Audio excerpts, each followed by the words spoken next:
Everyone, Gurukul classes के YouTube channel पर आप सभी का स्वागत है। फिजिक्स लेक्चर के साथ एक बार फिर से मैं नेटवर्क कुमार। पिछले क्लास में हमने ड्रिफ्ट वेलोसिटी के बारे में पढ़ा कि if there is no external field applied on the conductor, अर्थात जब किसी कंडक्टर पर कोई एक्सटर्नल इलेक्ट्रिक फील्ड अप्लाइड ना हो, उस समय उसके भीतर करंट इलेक्ट्रिसिटी जीरो होता है। But electrons are free electron, valence electrons are mobile within the lattice structure of material. किंतु एवरेज वेलोसिटी अगर देखा जाए तो किसी क्रॉस सेक्शनल में जितना नंबर ऑफ चार्ज कैरियर्स एक ओर से दूसरी ओर जाती है, उतना ही फ्री चार्ज कैरियर्स दूसरी ओर से प्रथम छोर की तरफ आती है। इसलिए टोटल एवरेज वेलोसिटी हमेशा जीरो होता है। लेकिन जब हमने इलेक्ट्रिक फील्ड अप्लाइड किया तो हमने पाया कि net velocity, average velocity zero नहीं होता, और उसे हमने कहा ड्रिफ्ट वेलोसिटी। ड्रिफ्ट वेलोसिटी वह वेलोसिटी जिस वेलोसिटी से इलेक्ट्रॉन अपने ओरिजिनल पाथ से ड्रिफ्ट करता है जब कंडक्टिंग मटेरियल पर कोई एक्सटर्नल इलेक्ट्रिक फील्ड अप्लाई की जाती है। और इस टर्म में हमने दो नई टर्मों का, एक तो ड्रिफ्ट वेलोसिटी का कंसेप्ट और दूसरा यहाँ पर आया था टॉ, रिलैक्सेशन टाइम, -e/m इंटू टॉ। मतलब ड्रिफ्ट वेलोसिटी का जो इक्वेशन हमें प्राप्त हुआ था वह था -e electronic charge, capital E applied electric field, m mass of the electron, tau relaxation time, the average time between two successive collision. If we put the value of tau, that means relaxation time, then the equation will be -e/m t1 plus t2 plus t3 tn by n. n is total number of electron. अब यहाँ पर यह बातें आई, यह टॉ क्या है, तो टॉ वास्तव में कहलाता है रिलैक्सेशन टाइम। यह एवरेज टाइम है जो दो कोलिजन के बीच लगने वाला एवरेज टाइम है। तो अक्सर यह क्वेश्चन आता है कि यह किन किन बातों पर डिपेंड करता है। तो relaxation time depends upon lattice structure of material of conductor. मतलब कि रिलैक्सेशन टाइम कंडक्टर के मटेरियल के लैटिस स्ट्रक्चर कैसा है इस पर डिपेंड करता है। दूसरा टेम्परेचर, हम जानते हैं टेम्परेचर हाई करने पर थर्मल एजिटेशन बढ़ता है, जिस वजह से निश्चित रूप से कोलिजन के बीच का जो समय है, जैसे ही स्पीड अधिक होगा तो कोलिजन जल्दी होगा, तो निश्चित रूप से रिलैक्सेशन टाइम घटेगा। तो रिलैक्सेशन टाइम दो बातों पर डिपेंड करता है, एक लैटिस स्ट्रक्चर पर और दूसरा टेम्परेचर पर। On which factor the relaxation time depends upon? The relaxation time depends upon lattice structure of material of the conductor and temperature. Next point, remarkable point is, hence E is electronic charge, m is mass of the electron. तो ये सारी चीजें जो हैं यह material के internal गुणों में है, और यह जो है वह एक्सटर्नल अप्लाइड फील्ड है। तो अगर हम इस बात को देखें तो यहाँ से हमें प्राप्त होता है कि drift velocity is directly proportional to the applied electric field. अर्थात ड्रिफ्ट वेलोसिटी इलेक्ट्रॉन का या फ्री चार्ज कैरियर का drift velocity applied electric field के डायरेक्टली प्रोपोर्शनल है। फिजिक्स के लॉ के हिसाब से अगर हम देखें तो यह प्रोपोर्शनलिटी साइन को हटाने के बाद निश्चित रूप से हम एक कांस्टेंट का यूज करते हैं। यहाँ एक कांस्टेंट आया म्यू, जिसे हम कहते हैं mobility of the electron, electron की मोबिलिटी। इलेक्ट्रॉन की मोबिलिटी का अगर डिफिनीशन कहा जाए तो यहाँ से न्यू प्राप्त होगा v/d/e। और अगर हम इस इक्वेशन को पुट कर दें -e/m इंटू टॉ बटे e कैंसिल हो जाएगा और हमारा इक्वेशन हो जाएगा -e/m into tau. Relaxation time, E electronic charge, जिसका वैल्यू हम फिक्स जानते हैं 1.6 into 10⁻⁻19 coulomb. M mass of the electron जो हम जानते हैं 9.1 इंटू 10⁻⁻31 kg। और अगर यहाँ पर हम बात करें तो यहाँ मोबिलिटी का डिफिनीशन हमें प्राप्त हो गया VD/E, यानी हम कह सकते हैं the drift speed drift velocity per unit electric field is called mobility. Mobility free charge career या इलेक्ट्रॉन का मोबिलिटी का डिफिनीशन दिया जा सकता है अनुपातिक रूप में ड्रिफ्ट स्पीड और इलेक्ट्रिक फील्ड का अनुपात ही मोबिलिटी कहलाता है। अगर हम इसकी SI यूनिट की बात करें तो इसका SI यूनिट होता है मीटर स्क्वायर पर वोल्ट सेकेंड।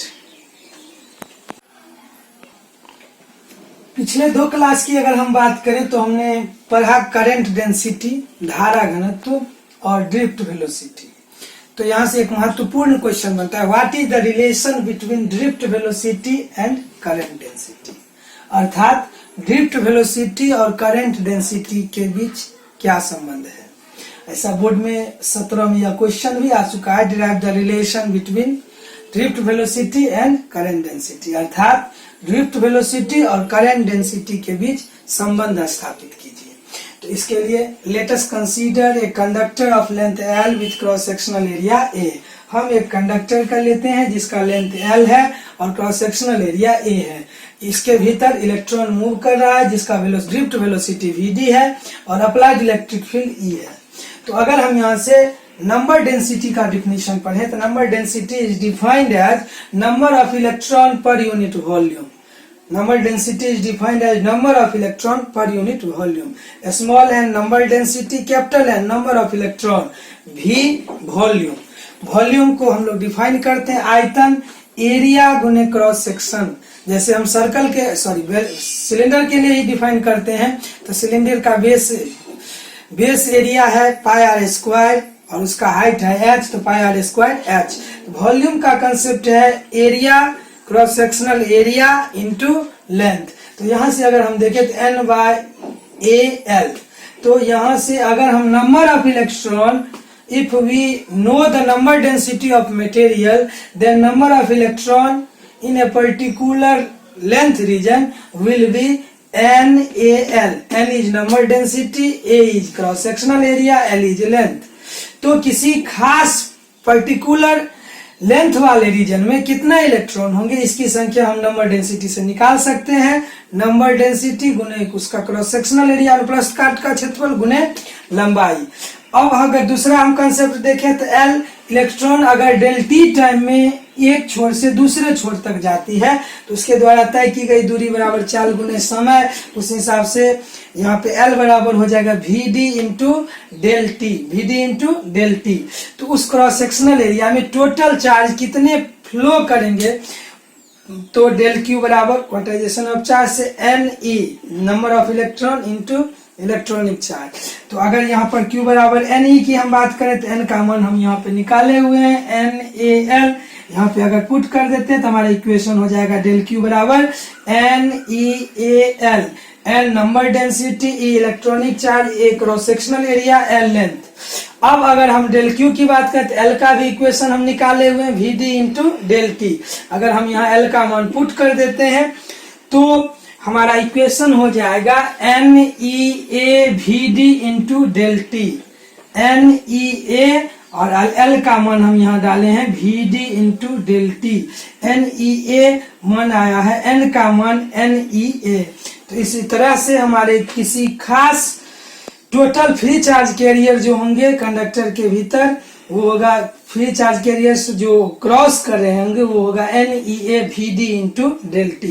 अब अगर हम डिफिनीशन ऑफ करंट इलेक्ट्रिसिटी की बात करें तो charge per unit time the free number of charge carriers flow of number of charge carriers per unit time या rate of flow of charge is called current electricity.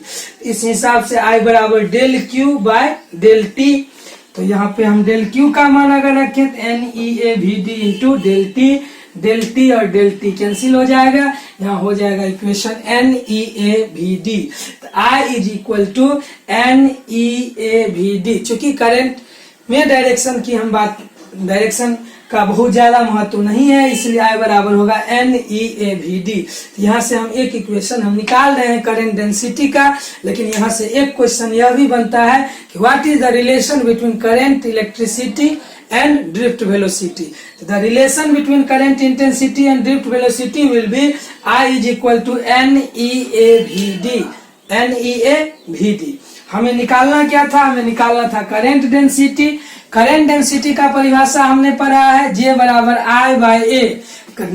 Current per unit area is defined as current density. हमने current density का परिभाषा पढ़ा कि किसी cross sectional area से प्रवाहित होने वाले करंट का एरिया के साथ अनुपात क्या कहलाता है? Current density. तो करंट डेंसिटी का यहाँ पे हम I का मान रखें तो NeAVD बट्टा A कैंसिल हो जाएगा। तो the relation between current density and drift velocity will be J is equal to NeVD। N number density, E electronic charge, VD drift velocity. अगर हम इसी को वेक्टर फॉर्म में बदलें तो वेक्टर फॉर्म हम जानते हैं इलेक्ट्रॉन पर निगेटिव चार्ज होता है, तो J is equal to minus NeVD। Thus the relation is established between current density and drift velocity. The relation is J is equal to minus NeVD. And what is the relation between current intensity and drift velocity? I is equal to NeAVD। इन दो इक्वेशनों की सहायता से हम बहुत सारे numericals question solve कर सकते हैं। एम करीम में बहुत सारे सवाल से हैं, आलोक प्रकाशन में SC वर्मा NCERT के भी कुछ क्वेश्चंस इस पे आप सॉल्व कर सकते हैं। जहाँ दिक्कत हो निश्चित रूप से कमेंट बॉक्स में डालें ताकि अगले वीडियो में हम न्यूमेरिकल क्वेश्चन को सॉल्व कर सकें। तो आज हमने न्यूमेरिकल से अप्रोच में पढ़ा I is equal to NeAVD, J is equal to minus NeVD। Drift velocity का बैक क्लास में हमने पढ़ा था minus EE by M into tau. तो इन सारे फॉर्मूला को याद रखेंगे और यह जो कभी कभी रिलेशन एस्टेब्लिश करने की बात आती है तो इसको हम लोग थोड़ा सा अप्रोच रखें। नंबर डेंसिटी से नंबर ऑफ इलेक्ट्रॉन निकालेंगे, लेंथ का इक्वेशन निकालेंगे, वेलोसिटी इनटू टाइम से वहां से चार्ज का मान आएगा, चार्ज का मान आने के बाद हम करंट का मान निकालेंगे और करंट का मान निकालने के बाद हम लोग करंट डेंसिटी का मान निकालेंगे। आज के लिए इतना ही। स्वस्थ रहें, सुरक्षित रहें, घर पर रहें और स्वाध्याय अधिक से अधिक करें। पढ़ाए गए टॉपिक को बार बार रिवाइज करें। उम्मीद है सब्र कर रहे हैं। अभी हम लोग का जो समय है वह सब्र करने का समय है। और जाते जाते निश्चित रूप से कहना चाहूँगा, सब्र करे मुसाफिर, मंजिल भी मिलेगा और मिलने का मजा भी।